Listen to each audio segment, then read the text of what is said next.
Supreme court वाला पत्र हम बाद में डालना चाह रहे थे। हमारी पत्नी की तबीयत खराब ज़्यादा हो गई है, पता नहीं कब राम नाम सत्य हो जाए। देखेंगे क्या होता है। जो होना है वो तो होके रहेगा, उसे कौन रोक सकता है। तो हम वो पत्र तुमको पढ़ के सुनाएंगे। सुप्रीम कोर्ट वाला, कंज्यूमर कोर्ट ने हमारी पटीशन खारिज करी। 2 साल हमें दौड़ाने के बाद जज को हम जज नहीं कर पाए। ठीक है, वकील को हमने समझ गए, बिक गया तो हमने उसको हटा दिया, लेकिन जज को अंतिम समय तक हम जज नहीं कर पाए। मोहम्मद नजीम पासपोर्ट अधिकारी था, पासपोर्ट जहाज उसने किया।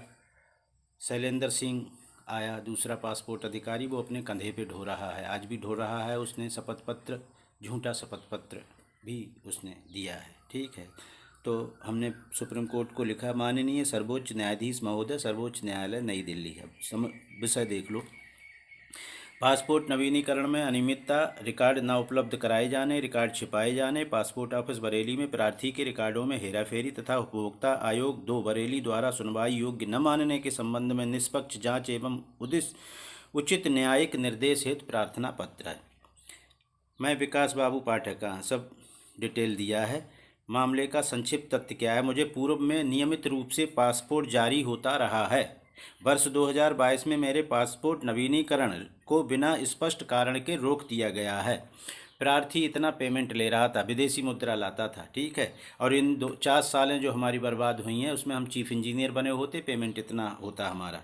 मैंने संबंधित पासपोर्ट कार्यालय के कारण एवं रिकॉर्ड की मांग की, परंतु आज तक कोई स्पष्ट उत्तर या पूर्ण रिकॉर्ड प्रदान नहीं किया जाता है। मेरे द्वारा इस विषय में जिला उपभोक्ता आयोग 2 बरेली में शिकायत प्रस्तुत की गई थी। लगभग 2 वर्षों की सुनवाई के पश्चात ये कहकर प्रकरण खारिज कर दिया गया कि उपभोक्ता आयोग के अधिकार क्षेत्र में नहीं आता है एवं पासपोर्ट अधिकारी के विरुद्ध मुकदमा नहीं चलाया जा सकता। ठीक है, हाँ, उसमें गुड फेथ भी लिखा है, लेकिन गुड फेथ को जज महोदय ने छुपा लिया, गुड फेथ नहीं डाला है। मनमानी करना, भ्रष्टाचार करना, मनमानी करना, भ्रष्टाचार बोल नहीं सकते कंज्यूमर कोर्ट में, क्योंकि कंज्यूमर कोर्ट केवल deficiency in service, unfair trade practice, ये 2 सेंटेंस के ऊपर कंज्यूमर कोर्ट चलता है। इससे ज़्यादा कुछ बोला तो तुरंत खारिज करेगा।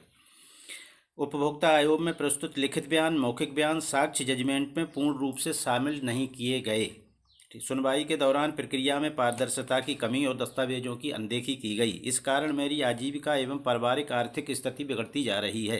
श्रीमान जी, प्रार्थी 5 किलो राशन वालों की लाइन में खड़ा नहीं होना चाहता। प्रधानमंत्री के अनुसार 80 करोड़ हैं, उन 80 करोड़ में हम नहीं खड़े होना चाहते हैं। ठीक है, और ना ही जीवन भर कोर्ट कचहरी दौड़ना चाहता है। प्रार्थना आता, माननीय न्यायालय से निवेदन है, उपरोक्त मामला पासपोर्ट ऑफिस बरेली एवं admiral superintendent naval dockyard Mumbai से जुड़ा है, जहां हमने 3 बार अपनी सर्विस से रेजिग्नेशन दिया था, लेकिन तीनों बार रिजेक्ट किया गया था। आरटीआई में कारण नहीं बता रहे हैं, सर्विस से हमें रिमूव किया गया था। अब पासपोर्ट में भी हमको कष्ट दिया जा रहा है। हमारे परिवार की रोजी रोटी, लिवलीहुड रोकी गई है। नेवल डॉकयार्ड मुंबई में पूरी तरह से भ्रष्टाचार, इसके बहुत सारे प्रमाण हमारे पास मौजूद हैं।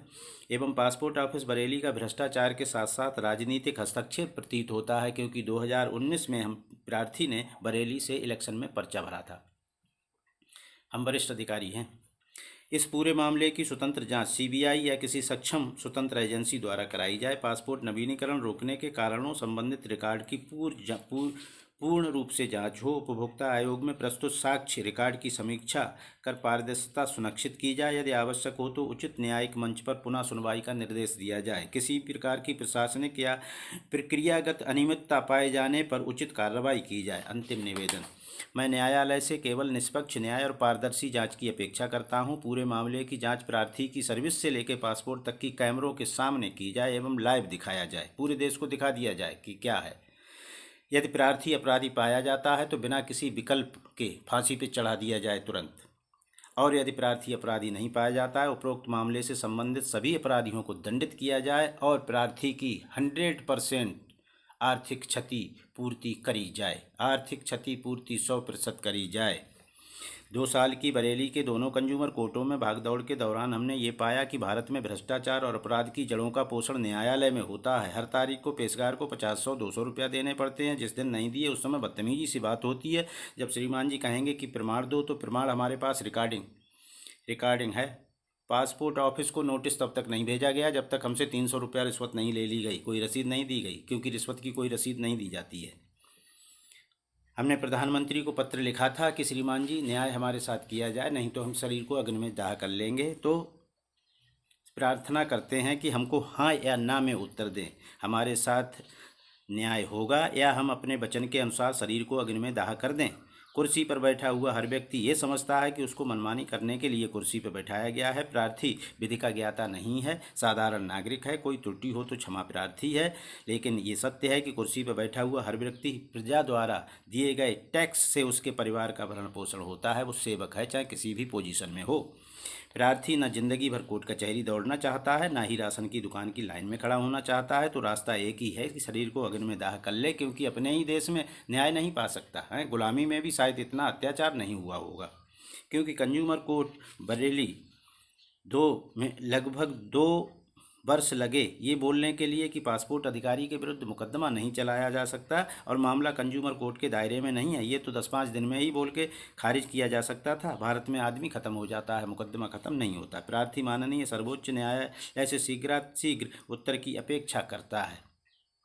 ठीक है, बाकी इसमें हमने संलग्नक लगा दिए हैं, वो सब बोलने की ज़रूरत नहीं है। हम इसकी फ़ोटो कापी भी डालेंगे इस पर, और इसको एक्स पे भी डालेंगे। एक्स पे, एक्स पहले ट्विटर था, फिर एक्स हो गया, बाद में XX हो जाएगा, फिर XXX हो जाएगा, फिर ब्लू हो जाएगा। ऐसा बदलाव है, ये प्रकृति का नियम बदला।